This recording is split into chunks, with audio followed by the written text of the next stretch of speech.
Sairam students, let's begin with the today's session of Class 8 History. Children, we are doing chapter number 10 of history, that is India after independence. Today we are doing the sixth part of this chapter. Now in our content, children, we have completed with our topic a new and divided nation. Then we have learnt a constitution is written. In our last live session, we have completed with the topic how were states to be formed.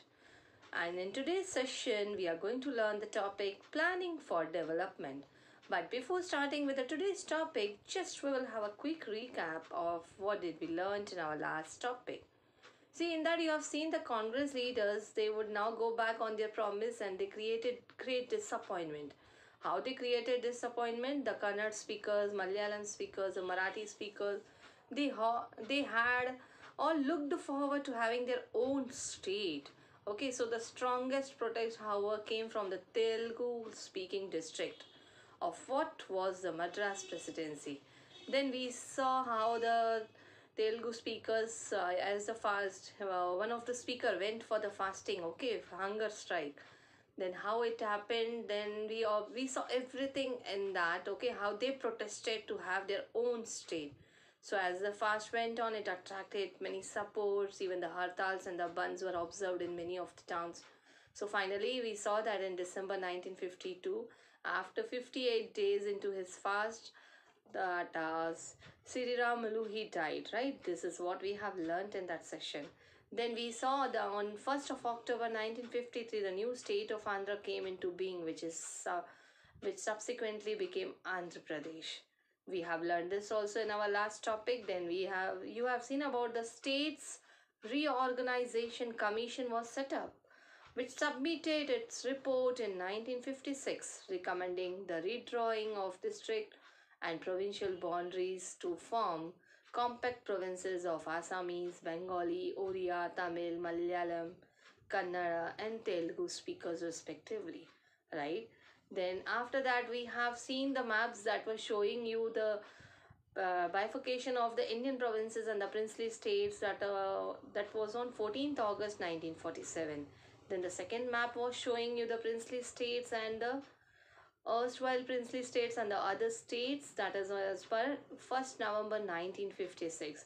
Then we saw the third map, that is Indian states in 1975. Right, this is what you have learned in your previous session, that is how were states to be formed. So in today's session, let's begin with the topic planning for development. Now, planning for development means what? See, to achieve development, definitely the planning is required, right? So lifting India and Indians out of poverty and building a modern technical and industrial base were among the major objective of the new nation. See, new nation has to move on with some planning, right? Otherwise, development cannot be achieved by the new nation, India, right?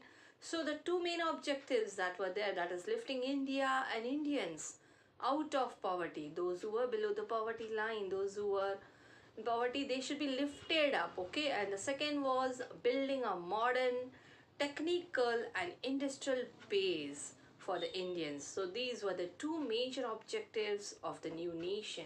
So to achieve these objectives, what was done in that? In the year 1950, the government set up a planning commission to help design. Now try to understand, children, planning commission was set up in 1950, but for what it was set up, okay, to help design and execute suitable policies for economic development. So that was the main work of the planning commission, to design and execute.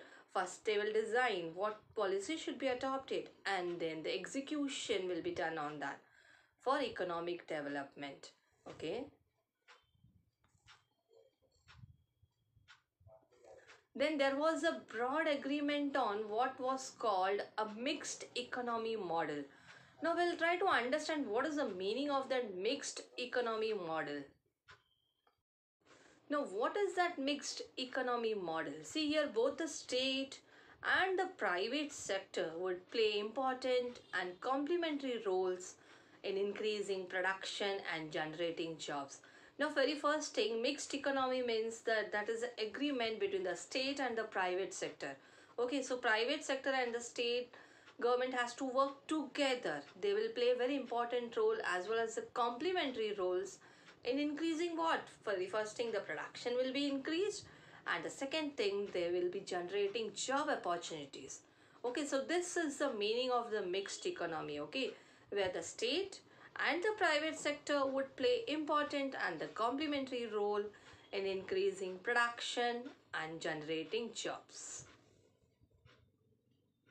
So what specifically these roles were to be, which industries should be initiated by the state and which by the market, how to achieve a balance between the different regions and states was to be defined by the planning commission. That was the work of the role of the planning commission to decide on all that things.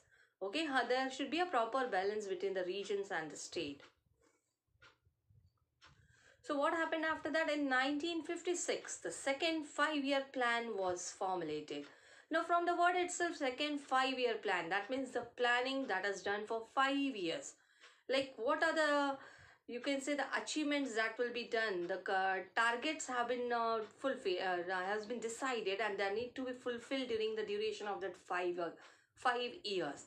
That is only 5-year plan. Okay, from the word itself, the planning for 5 years that should be implemented and that should be achieved also. So in 1956, the second 5-year plan was formulated.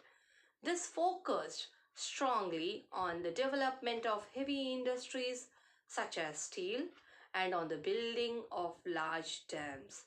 So these were the two main targets, main focuses of the 5-year plan, second 5-year plan. What was that? First was the development of heavy industries such as steel, and second one was building of large dams. So these sectors would be under the control of the state. Now this focus on heavy industry and effort at state regulation of the economy was to guide economic policy for the next few decades. Okay, so why this the focus on heavy industry? That means that is related to the efforts of the state that will be regulating the economy, as well as that is going to guide the economic policy for the next few decades. Okay, so this approach, see, whenever any new policies comes, always it is like, you can say, you will find the supporters of that policy. Similarly, you will get some critics also. The same thing happened in the second 5-year plan also. So this approach had many strong supporters. Okay, it is not like only like few supporters, but it was having many strong supporters. But whereas some vocal critics were also there for this second 5-year plan that was formulated in the year 1956.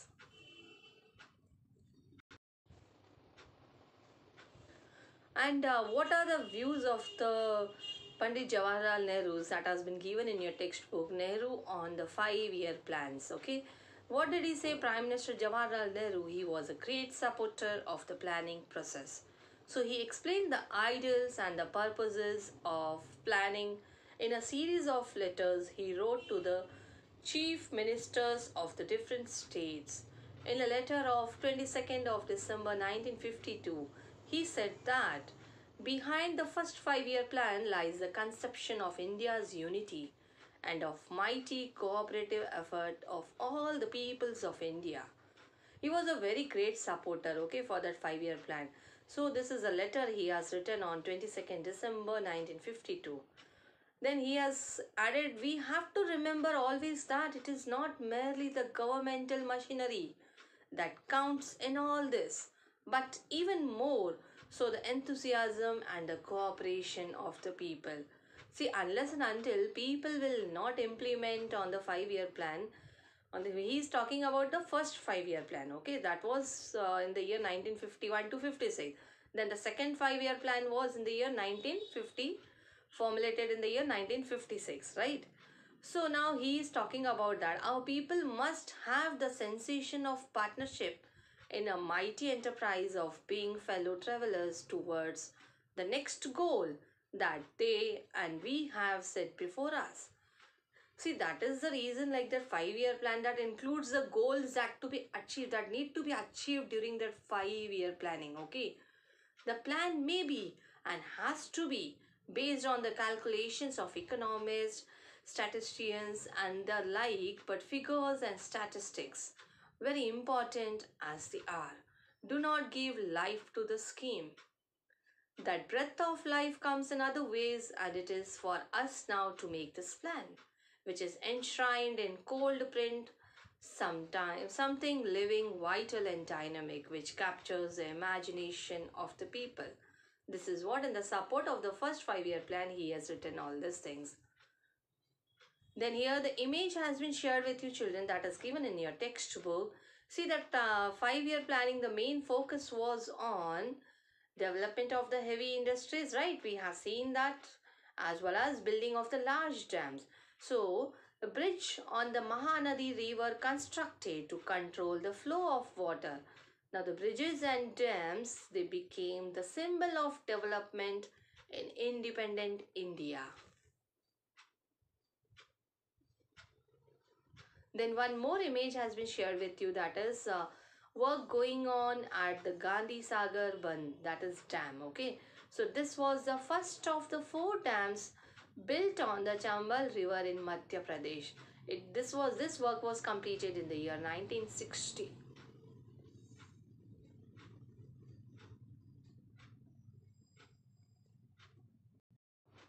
Then the next image that has been shared with you here, that is also there in your textbook. This shows you here Jawaharlal Nehru at the Bhilai steel plant. Okay, Bhilai steel plant was set up with the help of the former Soviet Union in 1959, located in the backward rural area of Chhattisgarh. It came to be seen as an important sign of the development of modern India after independence. So these 3 images has been given to you related to the dams and the steel plant, okay, Bhilai steel plant. So you have to go through this, what is they are given in that, okay. Then the next is, see, we saw the focuses that were there on the 5 year plan, right? After that, we saw this also, like this approach had many strong supporters also, but it had some vocal critics also, like those who were not supporting this. So some felt what they were feeling, some of the mindset that it had put inadequate emphasis on agriculture. See that 5 year plan, the second 5 year plan, that doesn't give emphasizes more importance on agriculture. This is what some of the Indians they were thinking. Whereas others they argued that it had neglected primary education. Few of the view like it had ignored the primary education. And then still others, those who were believing it, that it had not taken account of the environmental implications of the economic policies. See, here we have seen the views of the people in 3 different ways, okay. Some they felt like it had inadequate emphasis on agriculture, and the second group we have seen they were in the mindset like it had neglected primary education, and third group we have seen they are saying that they believe that it had not taken account of the environmental implications of economic policies. See what they were feeling like, economically we will be developing, but that implications, that policy, that second 5 year it had on the environment, that has been ignored here. So this is what few people they were saying in that way.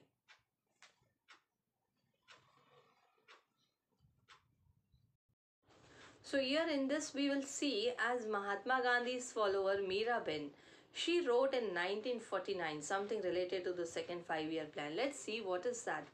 She has written her views. By science and machinery, that means mankind, okay, may get huge returns for a time, but ultimately will come desolation.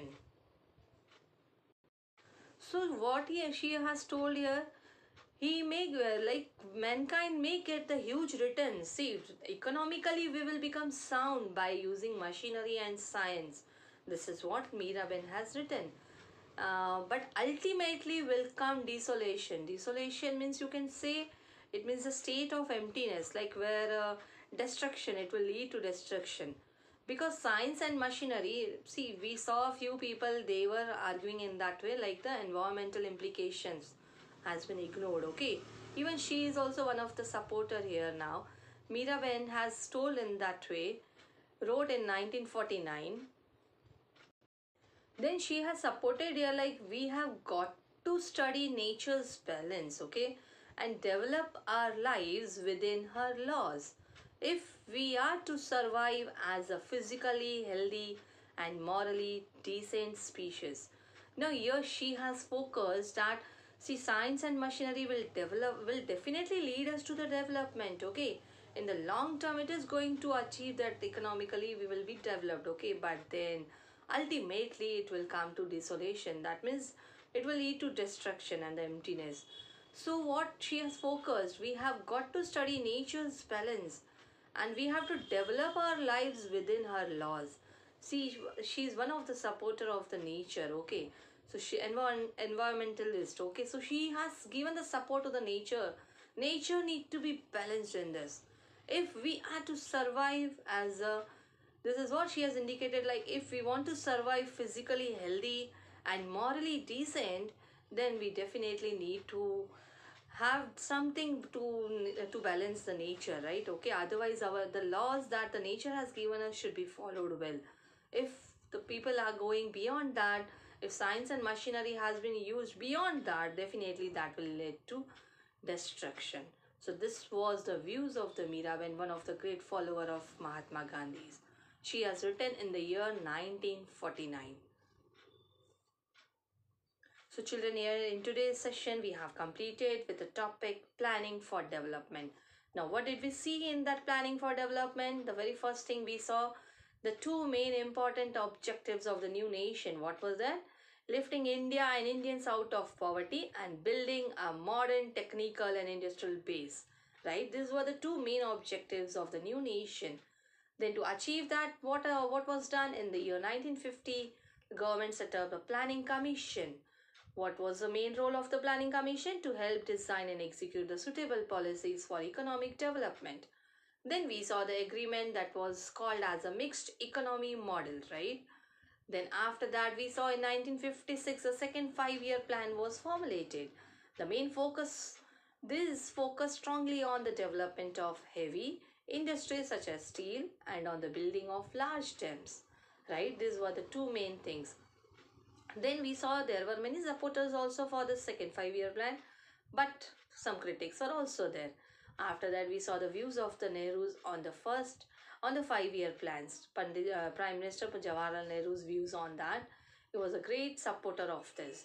Then we saw some people, they said like it has not emphasized on agriculture, and the others were saying like it ignored, it neglected the primary education. And the third group we have seen, they said it has not been taken account of the environmental implications, that economically will be developing, but then environmental implications has been ignored. Then finally we saw the Mahatma Gandhi's follower Miraben, what she said in support of the science and machinery, right? This is what children you have learnt in the today's session, that is planning for development. So see you in the next session with the last topic. That is the topic is the nation 60 years on. Okay, we will be learning that topic in the next session. See you children in the next session with the last topic. Till then, take very good care of your health.